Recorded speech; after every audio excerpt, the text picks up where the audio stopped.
I had no idea the British press was so bigoted. This one's wife. She cannot let go. Camilla Tominey writes in The Telegraph, "This one's wife cannot let go of the royal family as much as she claims she wants to."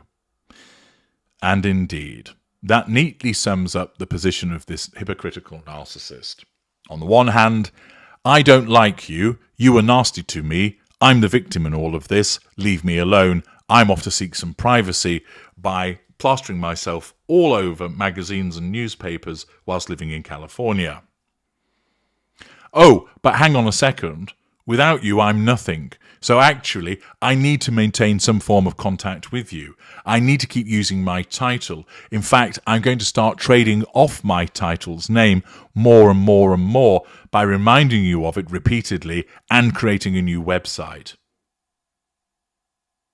This is the behaviour of the narcissist that demonstrates their hypocrisy. Tominey writes, what to make of Harry and this one's wife's latest rebrand? Well, it's certainly very regal. When they're in their leisure wear, reading out their WhatsApps from William and Kate on Netflix, they're H and Meg.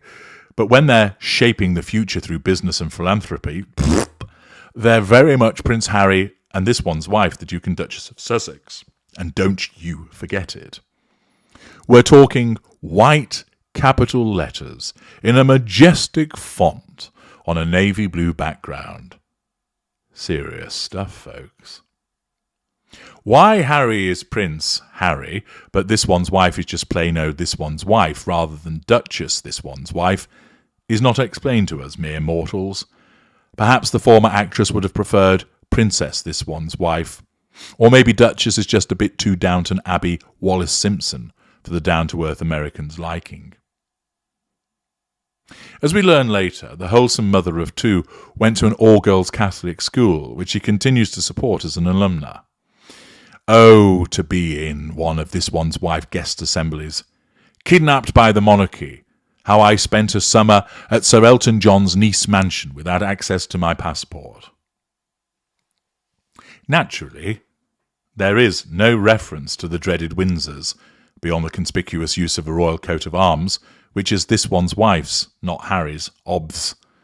The purposeful prominence of the crest once again lays bare the contradiction at the heart of the couple's quest to find their freedom. Pausing there, this is no surprise.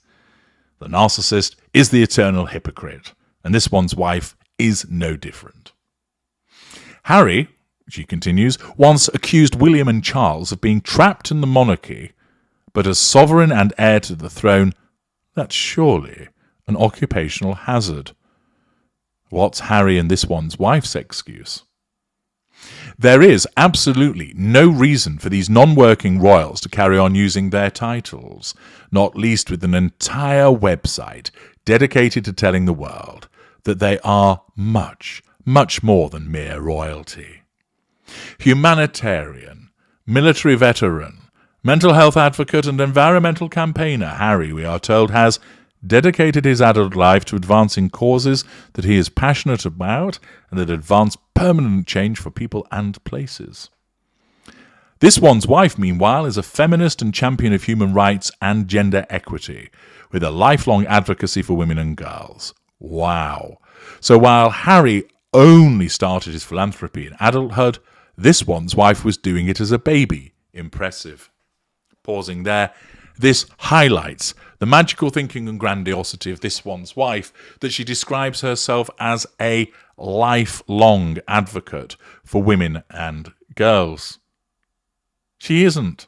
It's all about her, but the delusion of her narcissism compels her to believe, and she really does believe this, that she supports women and girls, even though much of her behaviour demonstrates that she doesn't, and actually she's wholly reliant upon men to advance herself. She is also apparently a major advocate for family care, which may come as a surprise to her estranged father and the rest of the Markle family. She doesn't appear to have cared much about in years. Speaking of clans, the racist royals obviously do not merit a mention, although we are reminded of this unwelcoming horror show of an institution in the reference to Prince Archie and Princess Lilibet, saddled for life by their parents with an ongoing association to their white supremacist colonialist forebears. I guess it means they won't have any problems booking tables at expensive restaurants, although, if recent experience is anything to go by, being called prince or princess doesn't seem to guarantee you a front row seat at the Super Bowl. And what of the content of Archwell, the sequel, which features a photograph of the gleeful couple smiling and clapping, but with half of Harry's balding head cropped off? One imagines that this one's wife did most of the proofreading as well as picking the pictures. Charity should not just be a handout, but handheld, we are advised. And by the way, it was this one's wife, not Harry, who came up with this catchy riff on Oxfam's "Don't just give them fish, but the means to catch it" slogan, once again demonstrating that she's copied somebody else's work because there isn't an original thought in that woman's head. Character trait acquisition.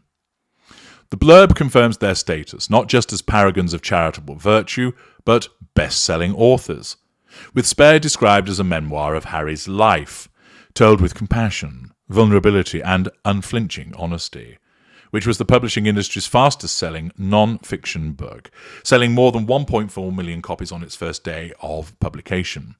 Think Diary of a Wimpy Kid meets War and Peace. This one's wife's description as one of the most influential women in the world is rather more lofty, magical thinking, grandiosity. The evidence for this claim appears to be that the author of the children's picture book, The Bench, featured in Time magazine's Most Influential People, the Financial Times' 25 Most Influential Women, Variety Power of Women, and British Vogue's Vogue 25, although not curiously, the final issue by outgoing editor Edward Ennifel, published last week featuring 40 female legends. Ouch. The summary goes to great lengths, 588 words to Harry's 340, to remind everyone that she is a great deal more than just his wife. Pausing there, except she isn't. The only reason that she's known is because she's this one's wife. This one's wife's podcast, Archetypes, is mentioned in its capacity as being number 1 in 47 countries, not as a one-hit wonder that was axed after one season. Unsurprisingly, the word grifter, which was used to describe the pair by Spotify mogul Bill Simmons, does not feature on the website at all. Perhaps the most intriguing aspect of the rebrand, however, is the tagline on the Archwell Foundation page: "Show up, do good." While an admirable rallying cry to the masses, visitors to Sussex.com could arguably be forgiven for wondering when exactly, apart from the commendable Invictus Games, Harry and this one's wife have shown up and done good since leaving the royal family. Indeed, which once again demonstrates her hypocrisy, which is, I'll come up with some strapline, bandying around as part of my facade management, but I won't actually live up to it. Because once again, if the narcissist can get the prime aims by talking about it, the narcissist doesn't need to get the prime aims by doing it. This one's wife cites Smart Works, which supports women to enter the workforce, and the Hub Community Kitchen at Grenfell. But like Invictus, both initiatives happened when she was in the firm. Since Megxit, what have they actually done?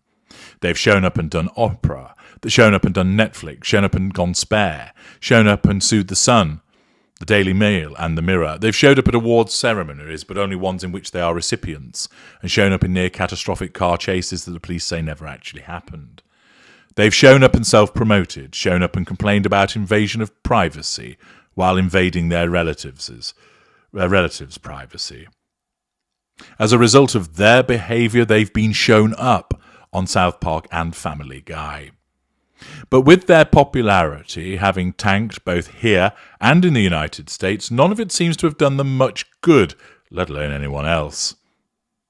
It's a shame, because they could make a difference, if only they could get over themselves, which, as we all know, is never going to happen. The perception of Harry and this one's wife as a couple who do more harm than good has got to change if this rebrand is going to live up to his magisterial pretensions. And of course, pausing there at the end of the article, therein lies the problem. They aren't going to change. She's incapable of doing so. Her narcissism will never allow it to happen. It's quite clear that she can't let go of the royal family because it provides meaning for her for without it, she is a complete nobody. A few views below the line. Jim Beam, basically they are idiots and the vast majority of the world can see this.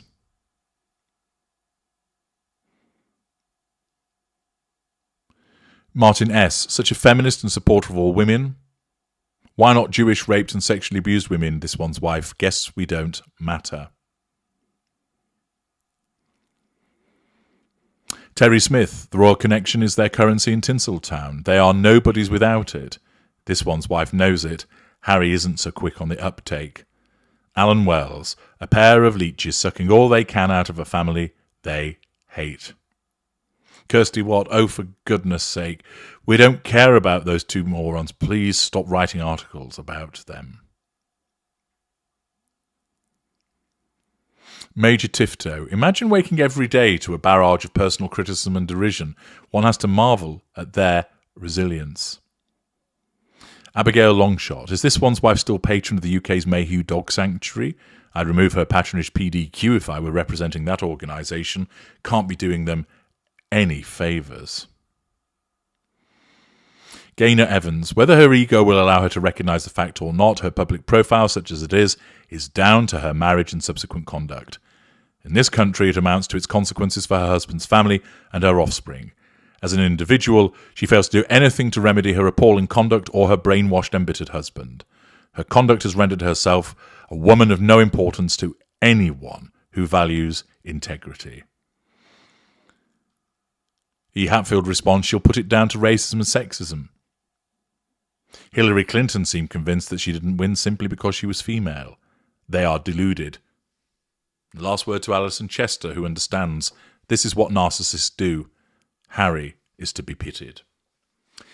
An article demonstrating the way that this one's wife can't let go of the royal family despite claiming that she wants to do so, once again demonstrating her hypocrisy and the fact that she is nobody without the royal connection. I'm H.G. Tudor. Thank you for listening.